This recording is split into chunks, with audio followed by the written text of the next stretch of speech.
Hello everyone, thank you for tuning in. I'm Charles Litchfield, the Deputy Director of the Geoeconomic Centre, and we're very happy to be joined by President Odile Renaud-Basso of the European Bank for Reconstruction and Development. President Renaud-Basso has just arrived here in Marrakesh at the annual meetings of the World Bank and the IMF. They're in Marrakesh this year. Every few years they are abroad. This is the first time that the Geoeconomic Centre has been at an out of Washington meeting, and we're very happy to be on campus so that we can interview people as special, as influential as the President. So thank you, President Renaud-Basso, for joining us. We will talk for about 15 minutes and then hopefully we'll move to questions from the audience if there are any. But first of all, you've just arrived. I was reading that you made a speech only a few months ago talking about the EBRD's special position, of course, as a multilateral development bank, but also one that doesn't operate in a vacuum, that has to work with other multilateral development banks and institutions like the IMF and the World Bank. So perhaps if we could start just with you telling us your objectives for the week and your expectations. No, so for us, participating to this annual meeting of IMF and World Bank is always an important moment because it's a good opportunity to meet a lot of people, our per institution. So we have meeting among MDBs, but also some countries, clients from the private sector and so forth. So it's really, and it's a good moment also to discuss the challenges to the world economy, understand here from different perspectives, and getting together to share our concern, our priorities and so forth. We live in a world where independencies are very important. So having this moment where you have a huge crowd of people being able to exchange perspective, discuss strategies, planning and so forth is always very useful. Mm-hmm. And could you elaborate a little bit on what it means in concrete terms to work on this sort of cooperation, collaboration with other institutions? I mean, in practice, does it mean you calling the other presidents of the banks and working out particular areas of focus? Does it mean your teams working together? And how does it actually work in practice? It means both. I mean, at all levels, I think we are working together. For example, we work a lot together on climate-related issues, having common methodologies on how to measure what is green, what does it mean to have investments which are Paris-aligned. But we also have a lot of discussion on support to Ukraine. Yep. We will sign an MOU with the President of the World Bank and the President of the EIB about having a common approach to procurement in Ukraine for the support we are providing now, but also some events on how to support women, gender issues. So there are a lot of, and I think at all levels, from on the ground cooperation to cooperation among, I mean at the President's level, there is a lot going on, and there is a stronger impetus now. You've seen a lot of reports on from the G20 on how to enhance MDB impact, how to strengthen the role of MDBs to deal with common challenges, and in that that reflection, a lot of proposal and impetus for further cooperation among MDBs. So, since the last spring meetings, many of the countries that the EBRD invests in have been affected by natural disasters. 3, in fact: Libya, Morocco, and Turkey. I think actually Turkey had happened just before, but the question still stands of how the EBRD adapts to an event like that. The EBRD is known for having a special focus on the private sector, but then suddenly governments need your help as well. So could you tell us a little bit about the experience helping our host country here today, Morocco, and the 2 other countries in your remit after those natural disasters? So we are not yet investing in Libya. That will come. But what we've been doing in Turkey, and that's, I think, what we will also do for Morocco, is really to assess what are the specific needs. The first thing we do in that kind of situation is to talk to our clients. So we have clients in the private sector, financial sector, also sometimes municipalities and so forth, and assessing their needs. And we developed a targeted answer in the case of Turkey with a package of 1.5 billion that is with different components. One is to work through the banking sector in order to provide support to SMEs and to their private sector clients in order if they need anything, liquidity support, investment, financing to rebuild.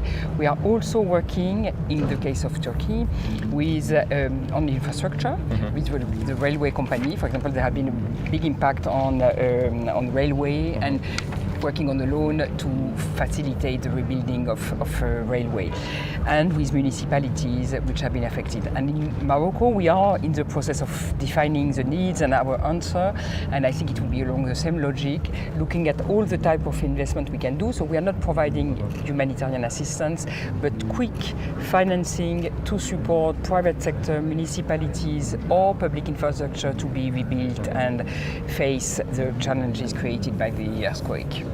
I think some our viewers are very knowledgeable, but they may not know just how successful your bank has been at successfully lending and recouping money from that lending. You don't offer concessionary lending, but your shareholders are states, are governments. So how does that make you special as well? The fact that you're offering competitive lending, you're a business, but you have states as your shareholder.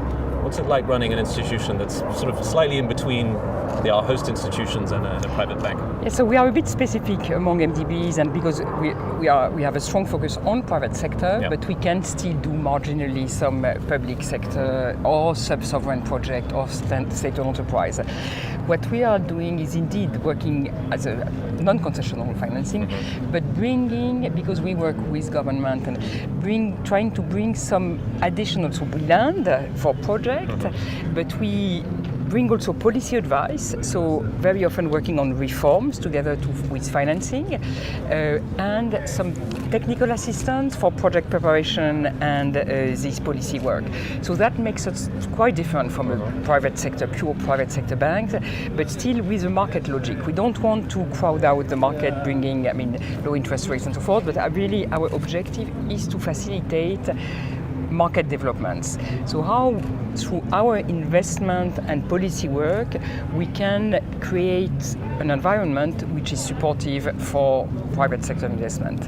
And one very good example of what we are doing, for example, on the green agenda, renewable sector, where we work a lot with the countries in order to have a regulatory framework which is conducive for private investors to invest in the country and develop renewable.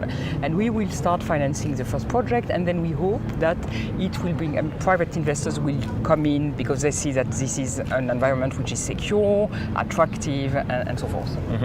So you've mentioned the green framework. If you don't mind, I'd like to talk a little bit about that before we move on to Ukraine and everything the EBRD is doing.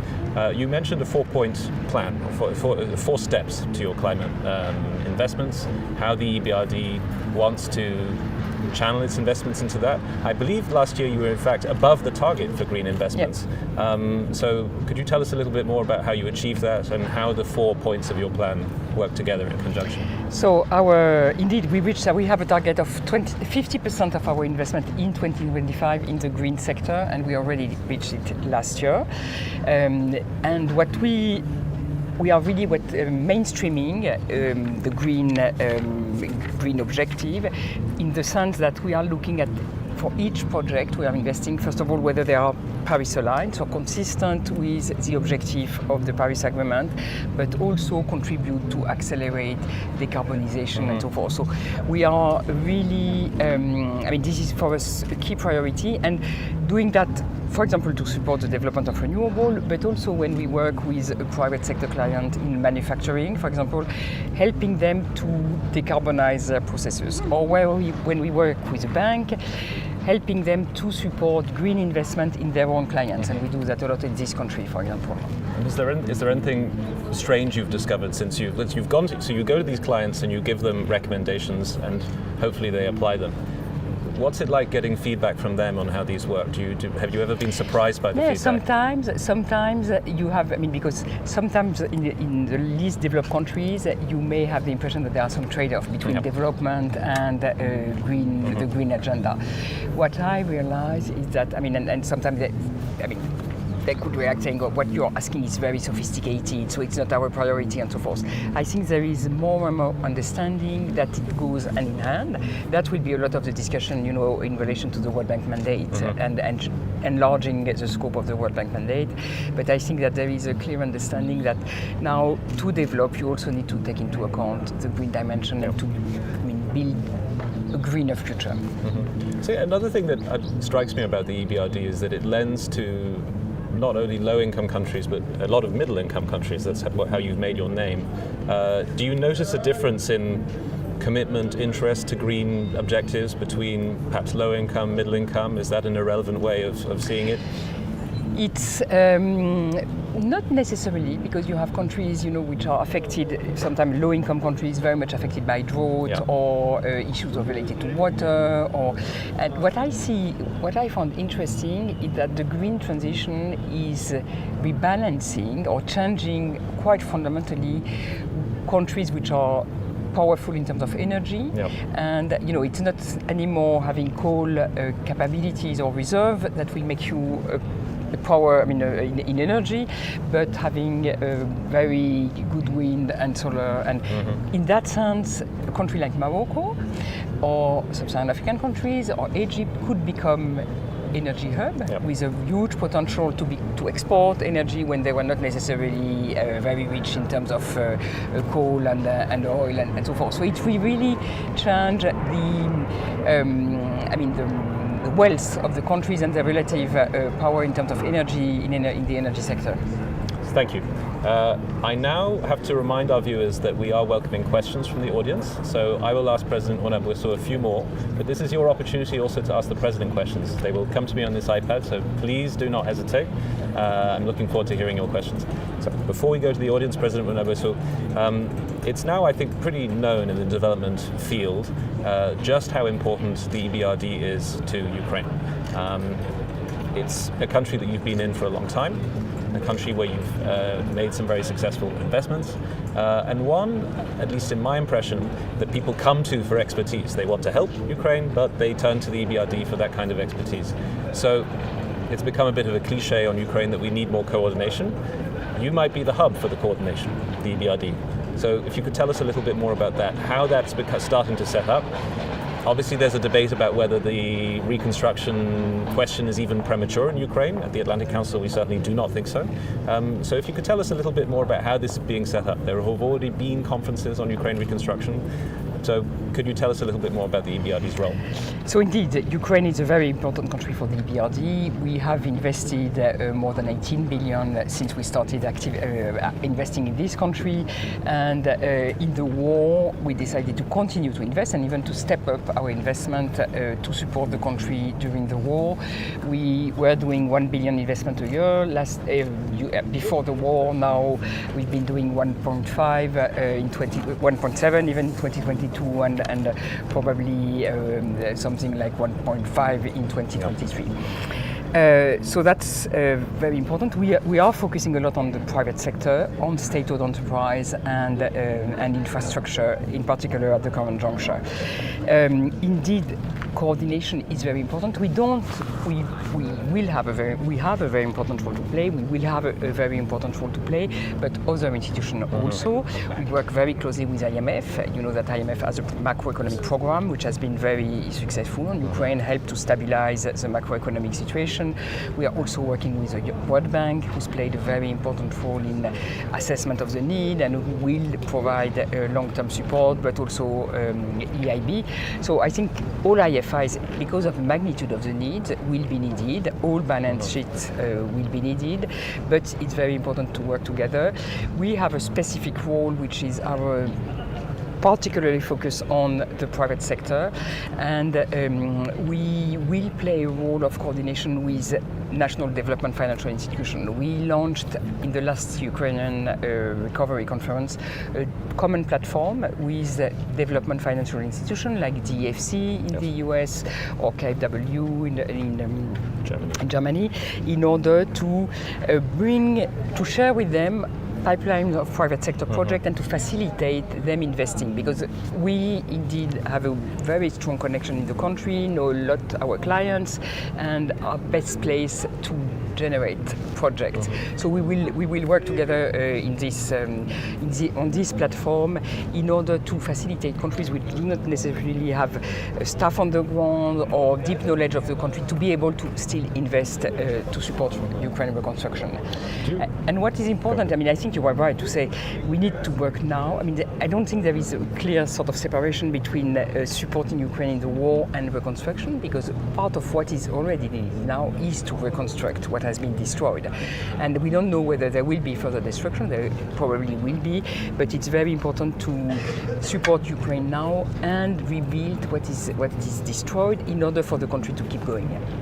And infrastructure is a key part of that, and the energy sector. Exactly. We've invested a lot in the electricity network to help the company, the network company, to rebuild as quickly as it was destroyed. And this was absolutely fundamental in order to avoid a major blackout in the country.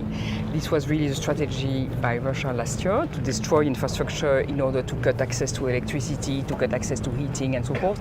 And we really provided support to the gas company, to the electricity company, in order to keep the things running, which is key to keep the population in Ukraine and allow the economy to function. If it was a major blackout for a few days, it would be impossible. Absolutely. If I could press you just with one number, one statistic, and then we will turn to one more question, one more area I want to talk to you about, and then we have some questions coming in. The one number is about Ukraine. Just to push you slightly on the EBRD's commitment to Ukraine now that there is a war and the country has great need. We obviously are familiar with the political shenanigans in the US, which mean that some of the macroeconomic support may not come as quickly. Does the EBRD foresee investing more in Ukraine now that the war has happened? Has your portfolio increased, and will you be investing more? So we are investing more than what we were doing, because we used to do, because we, as I was saying, we increased by 50% our annual level of investment, more or less. It may depend on demand, but plus 50%, and we are working with our shareholders on the capital increase in order to give us the capacity to do that without having guarantees from donors, because we got a lot of, for this year and 2022, a lot of risk-sharing support from donors and shareholders, and now we believe it's the time to get, the capital to be able to absorb that risk on our balance sheet, and that's, these discussions are going on and should be concluded by the end of the year. So this actually is slightly linked to the news that you will be increasing your capital. Your mandate is also increasing. The scope of your mandate is increasing. I think this was a decision that you reached this year, in fact. So before we move to questions, if you could tell our viewers a little bit about your expanding geographic mandate, we'd be very grateful. So indeed, our shareholders have agreed to expand, to give the capacity to the EBRD to invest in sub-Saharan African countries. It's not the first expansion. You know that EBRD was originally focusing on the post-Soviet Union countries, post-communist bloc, and we started to invest in Northern Africa, and in Egypt, Jordan, and Turkey progressively. Last decision was to give us the capacity to invest in some sub-Saharan African countries, so not everywhere, but in 6 countries, with a view that our unique mandate, our approach to investment would add value, and that we will need to work with other institutions in order to, as I was saying, to cooperate and so forth, but we will bring something different on the table, and that would be helpful for these countries which have huge challenges. Private sector, green agenda, a lot of SME support, we have a sort of whole suite of different products to support the private sector, from advisory activities to financing through the banking sector to direct financing, including private equity, and so all these toolbox will be developed and implemented in these sub-Saharan African countries. Great. Hopefully this week will be productive as you seek to expand the mandate. Hopefully you'll make the right connections. We have new countries joining, Benin, Ivory Coast, and others will join. Excellent. Well, very glad to hear that. It's time for me to read some of the questions that have come in for President Renaud-Basso, and then we will have to wrap up, unfortunately. I think the first question is one that I was tempted to ask, but I thought it may come up, and it's the centrality of democratic values to your mandate. I believe it's actually in your charter. given the patchy record of some of your member states? So I guess you get this question quite often, but it's a fair question. How do democratic values, the assessment of where they are in each country, define your activities? So we have indeed this in our mandate, and this is part of the focus when we define a country strategy, a strategy for the countries for the years to come. We really look at the development, the situation, and this is part of the discussion we have with the authorities of the country. What we are working, I will be frank, we are working in countries where this may be a challenge, and that's why it's important also for us to engage with the authorities, to engage with the civil society also in order to, ensure and to do as much as we can to ensure progress in this area. What our focus in the private sector in that part is also an important dimension, because there is a lot, I'm personally convinced that helping to develop a private sector independent from government with capacity to grow, will help develop middle class that will contribute to democratization and ensuring opening of society. It's not always a linear movement, so we have some, and what we have done sometime in the past is really more for what we call more for more, less for less, which is where the country is really backtracking or facing major challenges in terms of democracy, functioning of democracy and so forth. What's it like announcing that to one of your member states? Yeah, we've done that in, for example, Belarus before the war. Yes. We already suspended part of our activities. Very often we start stopping. You're not lending to Russia anymore. Now we stopped completely Russia and Belarus since the war, and it was. But for example, Uzbekistan in 2003, we really stopped financing Uzbekistan, and then when the reform agenda came back with the President Medvedev, we were able to re-engage. So we can fine-tune and adjust to the evolution, the circumstances. Very interesting. I think the next question, which I was also expecting, but it's actually a very fair one, back to the climate discussion. You're trying to invest in sustainability and encourage that investment, but this viewer is asking how climate risks are actually affecting your own activities. Have some of the investments or the indirect investments that you've spurred been affected by the climate risks? Are you having to factor that into how you do your business? So not so much preparing for the future, but the very present risk today. So we have been the first MDB to apply the TCFD recommendation, which is to assess on our own activity the impact of climate change on our portfolio and so forth. And now we are looking further into our financing and the impact of our financing. So this is something which we take into account. We have some investment in energies in the fossil fuel industry and so forth that will You have investments in fossil fuels. Yeah, yes, we had, and we shifted quite a lot. We still can make some investment in gas, but in a very, narrow circumstances, well-defined criteria. And now we are taking into account very much the dimension of stranded assets in the investment we are doing. So looking both in the past and on our existing portfolio, but also in the future. Thank you. Back to Ukraine, if you don't mind. Our viewer is asking, the control Ukrainian authorities will have over the reconstruction discussion, I'm guessing pretty large, but there's a question within that on centralization and the participation of local government in that reconstruction discussion. How do you see an ideal balance? What would your ideal situation be? I think that's a very important question, because decentralization reform was one of the very successful reforms in Ukraine, and therefore giving an important role to local authorities, municipalities and so forth to define their priorities, investment and so forth is a very important dimension.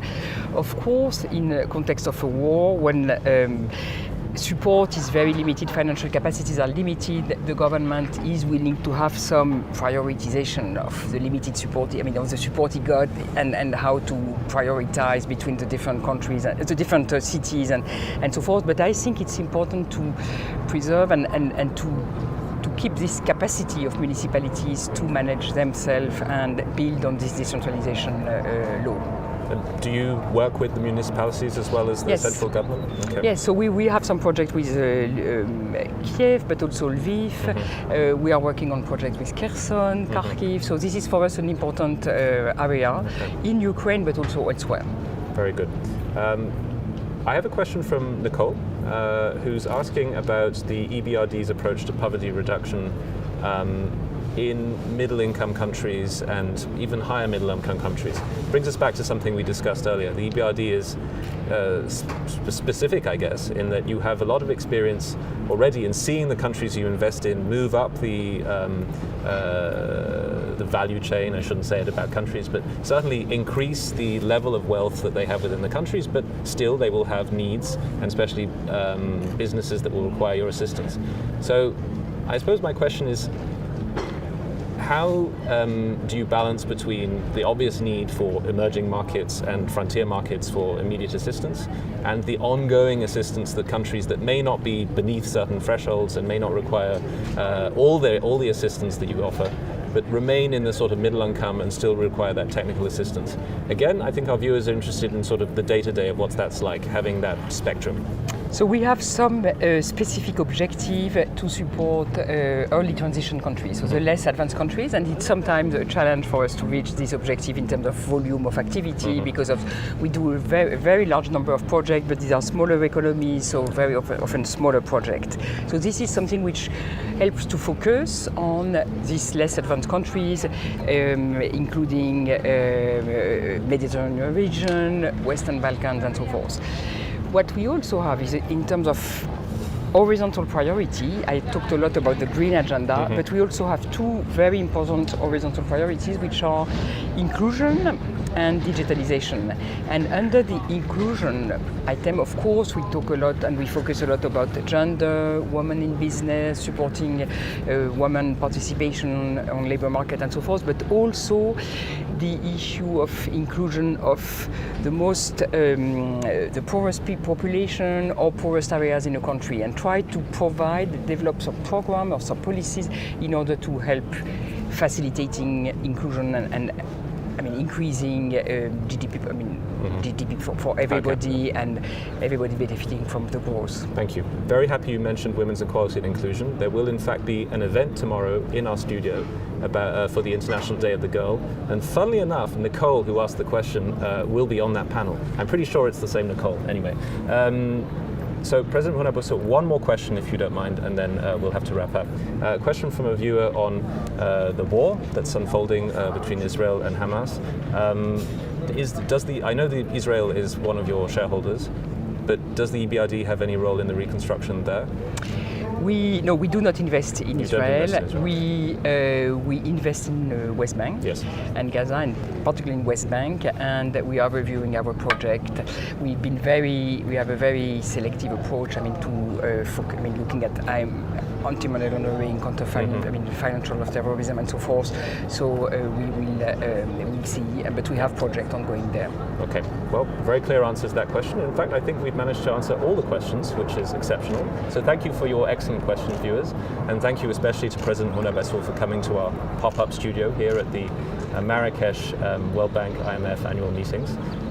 So as well as the International Day of the Girl event tomorrow, we also at 9:30 start with Nadia Calviño, President of Finance Minister of Spain and also President of the IMFC. That will be at 9:30 with my boss Josh Lipsky.